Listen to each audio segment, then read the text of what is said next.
السلام علیکم بھائی، کسی کے ذہن میں کوئی سوال ہو تو معلوم کر لو۔ سوال ہے، کیا حضرت عمر تراویح نہیں پڑھتے تھے؟ ہاں، یہ بات پچھلے میرے خیال کچھ دنوں سے 2-3 بار پوچھی جا چکی میرے سے۔ یہ میں نے آپ کو بتایا کہ جب تراویحوں کا سلسلہ ہوتا ہوا دیکھا حضرت عمر نے، اصل میں حضرت عمر نے ہی یہ سلسلہ شروع کرایا تھا، ورنہ لوگ ٹولیوں میں حضرت عمر کے زمانے میں نمازیں پڑھتے تھے مسجد میں۔ انہوں نے اکٹھا کر کے حضرت معاذ بن جبل اور 1-2 صحابی کا نام آتا ہے، انہیں یہ کہا کہ تم ایمان کراؤ، پھر سب ایک جگہ اکٹھے ہو کے تراویح پڑھی۔ اور ایک دن تراویح ہوتی ہوئی دیکھی تو اپنے کسی ساتھی کے ساتھ جا رہے تھے تو مسکرا کے کہنے لگے یہ خوبصورت بدعت ہے، مطلب بدعت بتایا اسے، اور آگے فرمایا ویسے اس سے بہتر مرد کی نفلی نماز اپنے گھر میں ہے۔ تو تراویح کی یہ شکل جو ہے، اگر کوئی معمول بنا سکے اپنا، کیونکہ حضرت عائشہ رضی اللہ تعالیٰ عنہ یہ بات فرماتی ہیں کہ حضور کی جو رات کی نماز ہے، رمضان ہو یا غیر رمضان، وہ 8 رکعت نفل اور 3 وتر ہوتے تھے۔ تو اگر کوئی 8 رکعت اور 3 نفل کا اہتمام اپنے گھر پہ کرے، آپ یقین کریں اس سے زیادہ ثواب ہے۔ لیکن کیونکہ نہیں کر پاتے اور ہم عام سے لوگ ہیں، ہمیں اپنے کاروبار ہیں، حالات ہیں ہمارے، تو یہ بہت بہتر ہے کہ ہم غلاموں کی طرح ہاتھ باندھ کے کھڑے ہو جائیں اللہ کے آگے اور اللہ کا وہ کلام سنیں جو اس نے ہماری فلاح و بہبود کے لیے اتارا، ہمیں زندگی گزارنے کا طریقہ۔ لیکن اس کے بعد جو سلسلہ یہاں پہ ہے وہ انشاءاللہ کل سے ہم بہت تیزی سے اسے کریں گے۔ یہ جو ہم نے مختصر سا آج بیان ہوا، لیکن اسے اور شارٹ کر دیں گے انشاءاللہ، جس سے کہ وہ خلاصہ سمجھ میں آ جائے لوگوں کی کہ آج ہم نے آیتوں میں کیا پڑھا۔ تو وہ بہت ضروری ہے کہ آپ کو پتہ ہو کہ آپ نے کیا پڑھا۔ تو وہاں بتانے کا مقصد یہ ہے کہ حضرت عمر خود شامل نہیں تھے، اور آگے یہ جملہ بھی لوگ ادھوری حدیثیں بتاتے ہیں کہ حضرت عمر نے شروع کرایا، پورا جملہ نہیں بتاتے۔ یہ بھی حکمت کے خلاف ہے بات کہ حضرت عمر اس میں شامل نہیں تھے، جبھی تو یہ بات کہہ رہے ہیں کہ خوبصورت بدعت ہے۔ دوسرے یہ بھی فرمایا کہ گھر کی نماز مرد کے لیے زیادہ بہتر ہے اس سے نفلی نماز۔ اسی سے ملتا ہوا سوال ہے، کیا قیام اللیل اور تراویح میں کیا فرق ہے؟ کیا یہ سنت موقدہ ہے؟ ہاں، یہ بھی اچھا تھا، یہ بھی یہی سوال ہے لگ بھگ کہ قیام اللیل اور تراویح میں کیا فرق ہے۔ اصل میں قیام اللیل اور تراویح بالکل ایک ہے۔ میں نے آپ کو حضرت عائشہ رضی اللہ تعالیٰ عنہ کا قول بتا دیا کہ حضور کی نماز غیر رمضان ہو یا رمضان ہو اسی طرح ہوتی تھی جیسے پورے سال معمول رہتا تھا۔ تو قیام اللیل جو ہے وہ اسپیشل اس لیے کر دی گئی کہ اس کے بارے میں حدیثیں ہیں۔ حضور نے بات فرمائی کہ جس نے ایمان کی حالت میں روزہ رکھا، جس نے ایمان کی حالت میں رات کو نمازیں پڑھی، مطلب نفل نماز، تو اس کے لیے انشاءاللہ جنت کی گارنٹی ہے۔ اور وہ حدیث بھی میں نے بتائی تھی کہ ہلاکت اس شخص کی جو رمضان کو پائے اور اتنی عبادت نہ کرے کہ اللہ جنت واجب کر دے۔ تو اس لیے یہ رمضان کا جو مہینہ ہے، اس میں یہ بات فرما دی گئی کہ فرض جو چیزیں ہیں ان کا 70 گنا ہے، اور نفل جو ہے وہ فرض و برابر ہے۔ لیکن پھر بھی نفل ہی رہیں گے۔ اگر آپ کی کوئی مجبوری ہے اور آپ تراویح نہیں پڑھ رہے، آپ کوئی گناہ گار نہیں ہو۔ آپ نے ایک بھی نماز چھوڑی، کتنی مجبوری ہو، تو آپ پکڑ میں آ جاؤ گے اللہ۔ اسی سے ملتا ہوا سوال ہے کہ کیا شروع سے آخر تک قرآن سننا ضروری ہے تراویح کے؟ ہاں، ان کا سوال یہ ہے قرآن سننا کیا شروع سے آخر تک ضروری ہے؟ نہیں بھائی، بالکل ضروری ہے۔ نبی نے نہیں سنا یا پڑھا، نبی نے جو تراویح پڑھائی ہیں وہ 3 دن پڑھائی ہیں۔ اس لیے بیچ میں اگر کہیں آپ کی ترتیب ٹوٹ جاتی ہے کوئی حرج نہیں ہے، کوشش کریں پورا قرآن سنیں۔ آپ کے لیے سعادت کی بات ہے کہ سال میں یہ جو سالگرہ ہے قرآن کی، اس میں اللہ آپ کو موقع دے رہا کہ آپ غلاموں کی طرح ہاتھ باندھ کے کھڑے اور پورا کلام سن رہے۔ اسی لیے 20 تراویحوں کا سلسلہ شروع کیا۔ میرے نزدیک یہ بہت اچھا ہے، کیونکہ 8 تراویحوں میں اگر آپ قرآن سنتے ہیں تو اس میں آپ کو بہت تھکن ہوگی۔ آپ پہلے حدیث کی مسجد میں جائیں، حالانکہ پڑھتے بہت اچھا ہے، لیکن پھر بھی ایک تو 20 تراویحوں میں جو آپ کے ایکشن ہے نا، اٹھنے بیٹھنے کے، اس سے آپ کی تھکن ختم ہو جاتی ہے۔ یہ 4 تراویحوں کے بعد بیٹھنا، یہ بھی سننا، مطلب اس سے بھی آپ کی تھکن ختم ہوتی ہے۔ تو 20 تراویحوں کا سلسلہ میرے نزدیک زیادہ اچھا ہے، اسی لیے سعودی عرب کے عالموں نے اسے رائج کیا وہاں پہ۔ حالانکہ وہاں 10 تراویح ایک امام پڑھاتے ہیں، 10 تراویح دوسرے امام، لیکن اس سے آپ کی تھکن کم ہوتی ہے۔ لیکن یہ ہے بہت بڑھیا، لیکن پھر بھی اگر یہ ترتیب ٹوٹ جائے، یہ تو جبرائیل علیہ السلام آ کے نبی اکرم صلی اللہ علیہ وسلم کو قرآن ایک سال میں دور کراتے تھے، ایک بار سنتے تھے، ایک بار سناتے تھے۔ تو اللہ کا نبی کا معاملہ تھا کہ فرشتے کے ذریعے نبی کے لیے ضروری تھا کہ سنے بھی اور سنائیں بھی، کہیں کوئی ہلکی پھلکی بھی چوک ہو وہ دور ہو جائے۔ تو ہمارے لیے نہ نبی نے فرمایا اور نہ اللہ کا کوئی حکم ہے. یہ وضاحت سے سمجھ لیں بات. اگر بیچ میں آپ کا کسی دن قرآن چھوٹ جاتا ہے, آپ کو کوئی کام ہے, مدر کی طبیعت خراب ہے, وہ زیادہ فرض ہے آپ کے اوپر کہ اپنی مدر کی تعمیر داری کرنا, انہیں ہاسپٹل لے جانا, ان کے پاس بیٹھنا, ان کی دلجوئی کرنا, ان کا سر گھجانا, ان کی ٹانگیں دبانا, وہ زیادہ بڑا ہے اس طرح قرآن سننے سے اگر آپ کی ماں کی طبیعت خراب ہے. حضور صلی اللہ علیہ وسلم وطر ایک پڑھتے تھے یا 3؟ ہاں, یہ بھی بار بار سوال وطروں کا آ رہا. تو نبی اکرم صلی اللہ علیہ وسلم کے بارے میں حضرت عائشہ کی حدیث میں نے آپ کو بتائی کہ 8 رکعت نفل اور پھر 3 وطر پڑھا کرتے تھے. بخاری شریف میں بھی یہ بات ہے کہ اکثر حضور 3 وطر پڑھتے تھے, لیکن ایک بھی پڑھا ہے. تو اگر کسی دن آپ کی کوئی مجبوری ہو, جلدی ہے, مان لو آپ تہجد پڑھتے ہیں, دیر سے آنکھ کھلی, کھٹپٹ آپ نے 2 نفل پڑھے اور 1 وطر پڑھ دیا. لیکن نبی نے جب بھی 1 نفل پڑھایا ہے اسے بھی 2 سلام کے ساتھ, پہلے 2 رکعت پڑھی پھر اس کے بعد 1 نفل پڑھا. تو 1 نفل پڑھنا, کوئی 1 وطر پڑھنا بھی سنت ہے. تو کبھی آپ کی کوئی مجبوری ہو, 1 وطر اگر آپ پڑھ دیں گے تو انشاءاللہ قبول ہو جائے گا. شیطان قید ہوتا ہے تو ہم بد نظری کیوں کرتے ہیں؟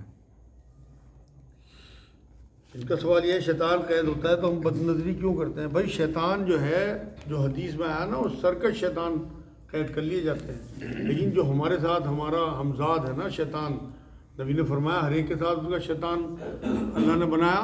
اب بہت مشہور حدیث ہے. تو ایک صحابی نے جرت کر کے پوچھ لیا کہ حضور آپ کے ساتھ بھی؟ کہ ہاں میرے ساتھ بھی, لیکن میں نے اسے مسلمان کر لیا. بہت مشہور حدیث ہے, آپ لوگوں نے سنی ہوگی. تو وہ شیطان تو ہمارے ساتھ ہے ہی.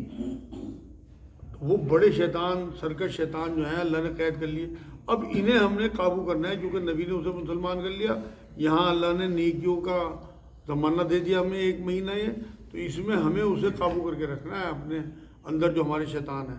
اس کے لیے بہترین چیزیں جو ہیں وہ اعوذ باللہ من الشیطان الرجیم اور ان ربی غفور الرحیم ایک آیت ہے قرآن کی. یہ آپ پڑھتے رہیں تو انشاءاللہ تعالیٰ آپ کا جو ہے وہ بہت کم دھیان بھٹکے گا تو پھر بھی, اور زیادہ زیادہ توبہ استغفار, کیونکہ اس سے یہ ہے کہ آپ انشاءاللہ تعالیٰ اللہ کے ہاں سرخرو ہوتے رہیں گے. جو گناہ چھوٹے موٹے ہوں گے, قرآن خود کہتا ہے کہ اگر تم بڑے گناہوں سے بچتے رہے تو تمہارے چھوٹے چھوٹے گناہ تو میں معاف کر دوں گا. اگر آپ زنا سے بچتے رہے تو آپ یقین کریں ہلکی پھلکی بد نظری آپ کی ویسے ہی معاف ہو جائے گی توبہ سے. اب اور کی چیز ہے لیڈیز جو ہے نفل کی باندھنی ہے تراویح میں نہیں ہے, سنت کی. ان کا سوال یہ ہے نفل کی نیت باندھے لیڈیز یا سنت کی؟ بھائی تمام کو سنت کی ہی نیت باندھنی ہے, کیونکہ یہ بدعت نہیں ہے, یہ ہے سنت. نبی نے 3 دن پڑھی چاہے, لیکن پڑھی ہے. تو اس لیے اسے ہر وہ دیکھو 2 اصطلاحات ہیں دین میں, ایک نفل اور ایک فرض. جو نبی نے کیا وہ سنت بن گیا, اور جس کی تاکید کر دی وہ سنت موقع بن گئی. تو اس کی تاکید نہیں ہے, بلکہ حضور نے تو کہا کہ میں تیسرے دن اس لیے نہیں آیا کہ کہیں تمہارے اوپر تہجد فرض نہ ہو جائے. یہاں ایک بات اور کھول دوں میں کہ جو تراویح کی نماز ہے نا, یہ علماء دین نے ہماری سہولیت کے لیے اس ٹائم کر دی ہے. اس ٹائم کی نماز نہیں ہے. نبی نے جو تراویح پڑھائی نا وہ آخری وقت میں پڑھائی, صبح کے ٹائم. تو یہ فرمایا آگے کہ اگر تمہارے اوپر مجھے یہ خطرہ نہ ہوتا کہ فرض کر دی جائے گی تو میں جب تک اسی لیے نہیں آیا کہ تمہیں مشقت ہوگی. پھر بھائی حضور کے سامنے تو قیامت تک کے لوگ تھے نا, اس طرح کے حالات ہونے والے ہیں. تو اس لیے یہ ہماری تراویح عشاء کے ساتھ جوڑ دی گئی, یہ سہولیت کی بات ہے ہمارے لیے, ورنہ ٹائم اس کا وہی ہے. تو اب بھی آپ کوشش یہ کریں, ایسا عجیب و غریب یہ مہینہ ملا ہوا ہے کہ جو سحری کھانا ہے اس میں بھی برکت بتا دی حدیث میں. تو آپ سحری میں اگر 20 منٹ پہلے, آدھے گھنٹے پہلے اٹھ جائیں گے اور 2 کر کے 8 نفل پڑھ دیں گے, وطر یہاں نہ پڑھیں, جا کے گھر پڑھ دیں, تو آپ یقین کریں آپ بہت بڑی سنت ادا کریں گے نبی اکرم. کہا جاتا ہے آج قرآن میں کہ ایک ایسی امت ہے جو اللہ سے تعلق جوڑتی ہے دوسری امت ہوگا, دوسرے لوگوں کا. یہ ایک ایسی امت ہے کہ اللہ سے تعلق جوڑتی ہے دوسری غیر قوموں کا, غیر امتوں کا. تو ہم لوگ یہ کام تو ٹھیک سے کر نہیں رہے. دیکھو ان کا سوال یہ ہے کہ ایک ایسی امت ہے جو اللہ سے تعلق جوڑتی ہے دوسری امتوں کا. ہم یہ کام نہیں کر رہے. ہمیں پیدا ہی اس لیے کیا گیا. اگر ہم یہ کام نہیں کریں گے تو ہماری پکڑ ہوگی. میں نے پہلے بھی شاید کسی پروگرام میں کہا تھا کہ کسی بھی کمپنی یا کسی بھی فیکٹری میں آپ دیکھیں کہ اس میں جو پروڈکٹ بنتا ہے اگر وہ کمپنی کے معیار پہ پورا نہیں اترتا تو اسے اسکریپ میں ڈال دیا جاتا ہے. اور اللہ کا اسکریپ دوزخ ہے. لیکن آج جو آیت آئی اس میں یہ بھی کہا کہ تم دعوت جو دو گے وہ اللہ کے حکم کے مطابق، رسول اللہ کے طریقے کے مطابق، اپنے آپ کو گھلانا نہیں ہے کہ آپ اسی میں لگ گئے اور اپنی زندگی برباد کر لی، آپ کے بیوی بچے پریشان ہیں. یہ نہیں ٹھیک ہے. چاہے وہ تبلیغی جماعت کے لوگ ہوں، چاہے غیر مسلموں میں کام کرنے والے لوگ ہوں، یا کوئی سی بھی جماعت ہو، اعتدال کے ساتھ. نبی نے بچے بھی پالے، اپنی عورتوں کے ساتھ جو ہے وہ تفریح بھی کری، انہیں ڈنر پہ بھی لے کے گئے، ان کے ساتھ دوڑیں بھی لگائیں، ان کے ساتھ سفر بھی کیے. تو نبی کا طریقہ اور حضور اکرم نبی کا طریقہ اور اللہ کا حکم. اللہ کا حکم کیا ہے اپنے نبی کو کہ تو ان پہ داروغہ نہیں ہے، تو انہیں ہدایت نہیں دے سکتا، تو اپنے آپ کی اپنی جان نہ کھلائیں گے چکر میں. تو آپ کو دعوت کا کام کرنا ہے، نہیں کرو گے تب پکڑے جاؤ گے. اوور کر دو گے اس سے اللہ کے حکم سے، نبی کے طریقے سے، تب بھی پکڑے جاؤ گے.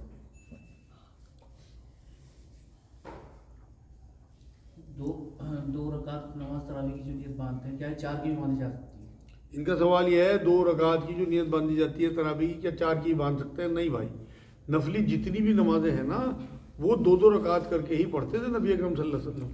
یہ تو کچھ سہولیتوں کے لیے ہمیں سنت ظہر کی 4 حضور نے 4 بھی پڑھ کے دکھائیں، تو اس لیے، ورنہ تمام جتنی بھی نفلی عبادت ہے سوائے صلاۃ التسبیح کے، تمام عبادتوں کی آپ دیکھ لو اٹھا کے 2 کی نیت باندھی جاتی ہے.